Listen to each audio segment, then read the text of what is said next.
When I was young, I dreamed of having superpowers, and now I have not found that.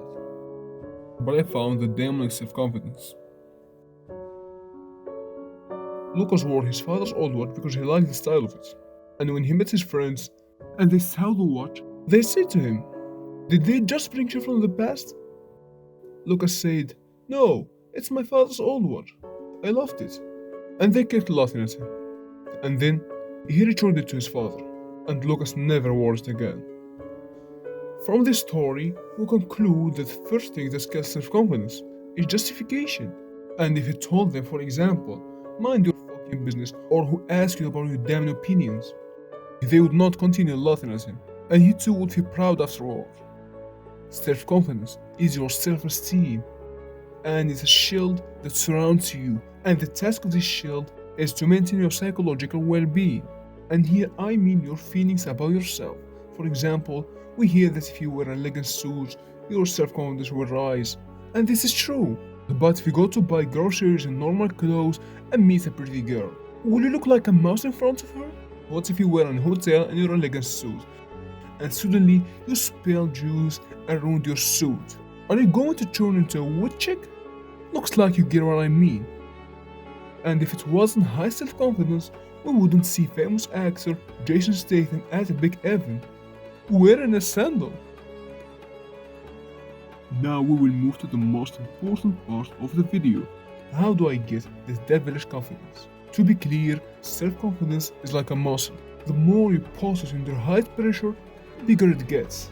Therefore, you must force yourself to act with blind confidence at a time when you are under nervous and psychological stress. I know it's not easy, but you will only reach this level in this way. Because the more you repeat a certain action, the more your brain allocates neurons whose role is to make you do the things easier and more automatically. But I certainly won't let you fight on your own. Lucas again enrolled in a language course. After he entered, he found no one except a very beautiful girl. As soon as he saw her, he began to sweat and his heartbreak increased. He quickly took out his phone and began checking it so that he would not have to speak or make eye contact with Emilia. Here we will talk about the most two important points. The first is value. When he saw the girl, he gave her much greater value than him, and he looked at her as if she was the queen, and he gave himself a small value compared to her. You might assume that Lucas doesn't have a perfect body and isn't rich, but what Lucas doesn't know is Amelia spends at least 3 hours a day on social media, and nothing rapes self-confidence like social media. Her mind in a state of constant comparison with girls more beautiful than her, and they get successive likes that she cannot get.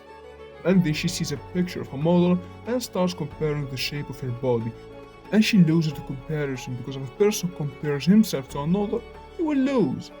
After all, there's no perfect human being.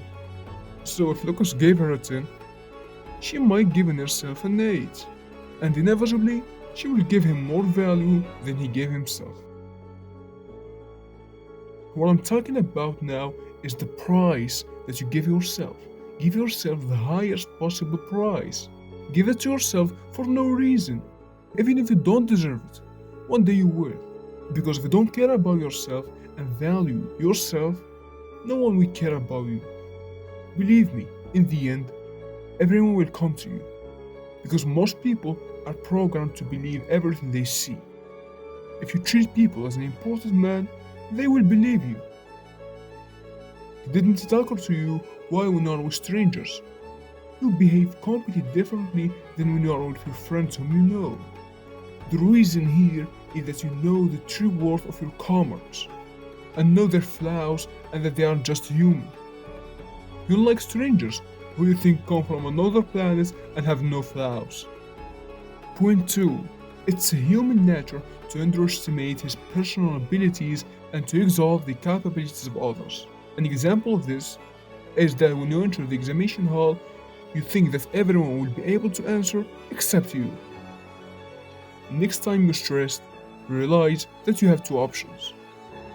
First is to remain yourself, in which case you will not have any control over your actions, and this will lead to the worst results. The second is to act. Yes, pretend that your self-confidence is blind. People won't know the difference, and no matter what the results, won't be worse than the first option. As in proverb, fake it until you make it. And maybe those people who get nervous of them are also nervous of you. Use this point to your advantage, and do not believe appearances. You're smarter than that. See you in the next one.